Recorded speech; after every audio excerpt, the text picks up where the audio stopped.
Bueno, se nos fue un año más en nuestro fútbol argentino, un 2024 que ya dejó 4 campeones. Por supuesto, como muchos saben, en la primera mitad, Estudiantes de La Plata ganando la Copa de la Liga, luego Racing ganando la Copa Sudamericana luego de 36 años, el propio Vélez saliendo campeón de la Liga Profesional y Central Córdoba ganando históricamente la Copa Argentina, su primer campeonato dentro de lo que es la primera división y dentro de su historia. Por eso fue un año muy controversial en lo futbolístico porque lograron campeonar 2 equipos, por lo menos que no estaban mucho en los planes, pero me gustaría hacer un análisis, hacer un recorrido puntual, cortito, de algo que estuve observando y que estuve viendo y que a mí, por lo menos, me hizo mucho ruido.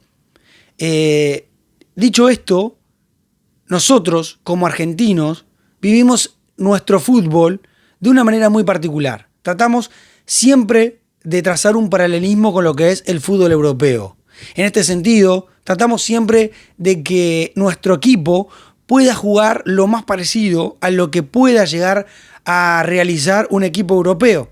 Tratamos siempre de ponernos en comparación de cómo juega el Manchester City, el Real Madrid, el Barcelona, el Manchester United, el Tottenham, el Brighton en su momento con McAllister, equipos que, por supuesto, como todos saben, manejan otra billetera, otro presupuesto, pero que nosotros, como argentinos, tratamos siempre de que nuestro equipo juegue lo más parecido a lo que lo hacen los equipos europeos, más allá de que podamos decir nuestro fútbol es particular, nuestro fútbol es nuestro fútbol y que siempre está la garra, el hacha y tiza y hay que meter y esas características que nos gustan como argentinos, pero tratamos de que en cuanto a lo futbolístico se parezca más a lo europeo. Por eso también nos gusta tanto cómo juega la escaloneta, cómo juega nuestra selección argentina con Messi a la cabeza, con ese fútbol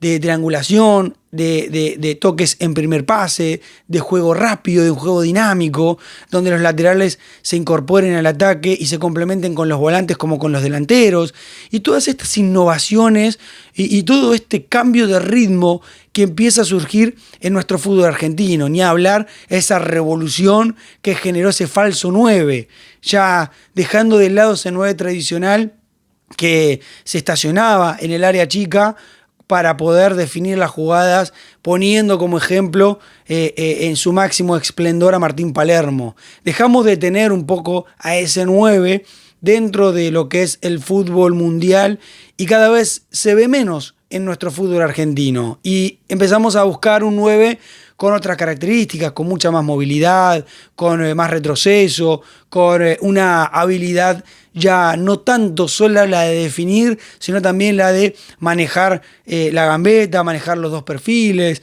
tener también un complemento en el equipo para la creación del fútbol, cosa que antes era más la definición de lo que se podía gestar previo a esa jugada. Por eso el fútbol va cambiando, el fútbol cada vez es más dinámico y nuestro país no es excepción a eso.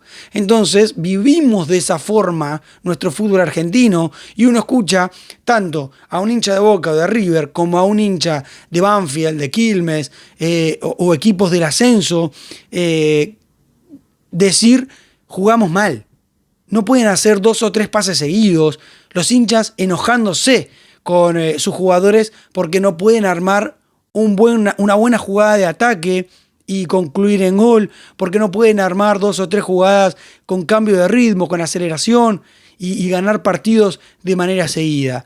El fútbol argentino es totalmente distinto, por supuesto, ya todos sabemos cuáles son las principales características. Pero más allá de eso y de lo que sabemos, tratamos siempre de que nuestro fútbol argentino sea lo más europeo posible. Quizás hasta inconscientemente lo hacemos y lo decimos.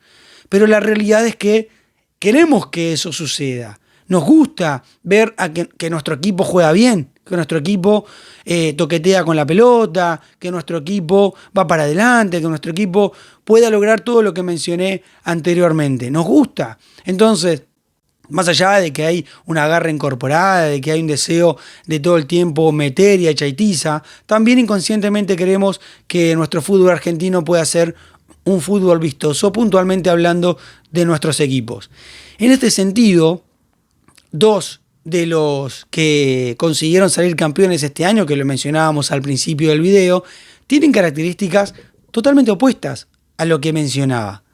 Porque yo puedo traer a la mesa, y quiero traer a la mesa, a dos nombres, Gustavo Costas y Omar de Felipe. Dos equipos o dos personas que manejaron dos equipos, por supuesto, opuestos en lo financiero y en la realidad o en la necesidad de cada uno.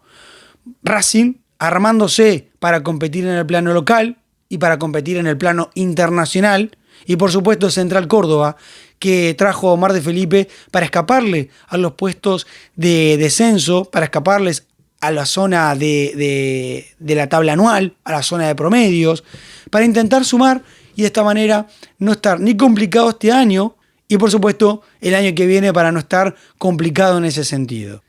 Entonces aparece Gustavo Costas armándose con un plantel de jerarquía, logrando una Copa Sudamericana, y Omar de Felipe con un equipo totalmente limitado y con un presupuesto totalmente recortado, ganando nada más y nada menos que la Copa Argentina, que lo posibilita el año que viene a jugar la Copa Libertadores, integrando ya la fase de grupos, cuando tenemos a un Boca que está en la fase 2 para ingresar a la Copa Libertadores.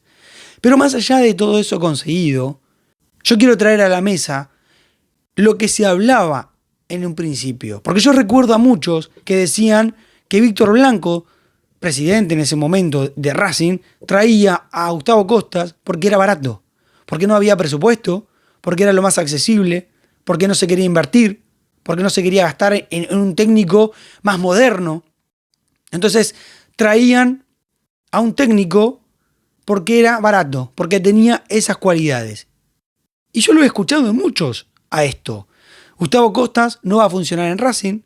Gustavo Costas no va a darle un fútbol dinámico porque es un técnico viejo, que trae una idea vieja, que ya no está esa idea de lo que es el fútbol de hoy, del fútbol moderno. Porque Gustavo Costas no puede darle lo que hoy el fútbol moderno está buscando, lo que el fútbol moderno pretende. Gustavo Costas viene con una idea vieja de lo que es el fútbol argentino. Y yo recuerdo que habían muchos así.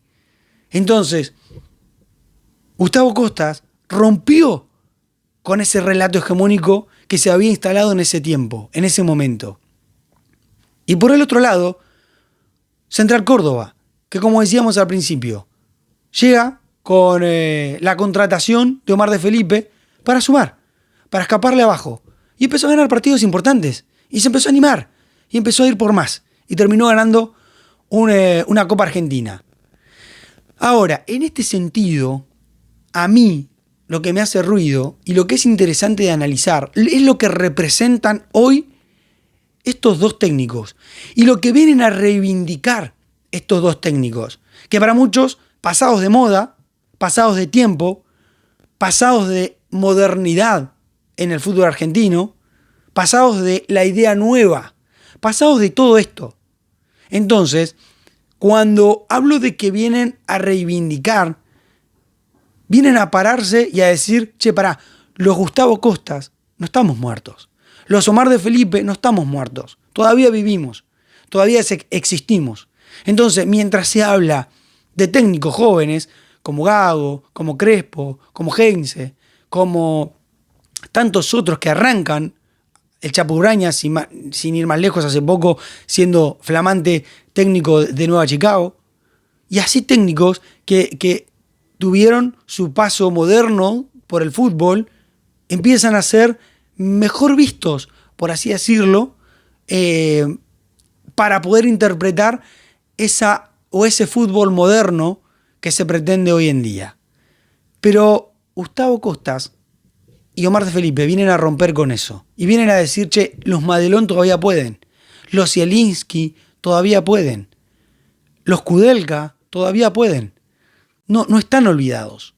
Hay un lugar todavía para este tipo de técnicos que vienen quizás con otra idea, que quizás no vienen con esa mentalidad europea o con lo que se pretende tener de ese fútbol europeo, pero vienen a transmitir otra cosa. Vienen a transmitir un fútbol de pasión, un fútbol de garra, un fútbol de superación, porque no hace falta decir lo que vivió y lo que representa Omar de Felipe para el fútbol argentino. No hace falta decirle al hincha de Racing lo que vivió y lo que representa Gustavo Costas para el mundo académico. No hace falta decirlo.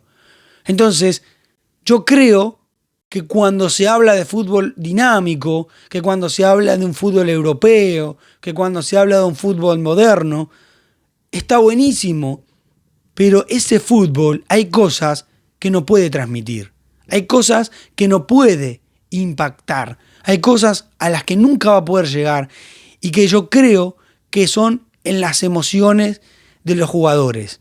Por eso Gustavo Costas viene a reivindicar a estos técnicos olvidados desde el espíritu de la pasión, desde el espíritu de la garra, desde el espíritu de la superación, desde el espíritu del sí se puede.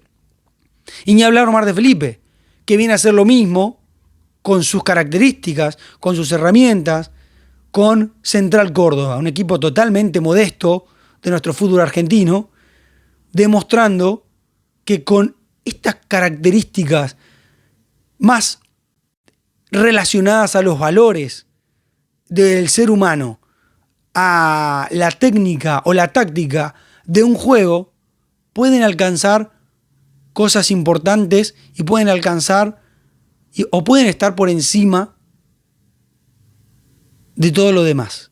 Entonces, reflexionemos y meditemos o analicemos que no siempre es el fútbol moderno que nosotros pretendemos. No siempre es el fútbol europeo lo que nos va a sacar adelante.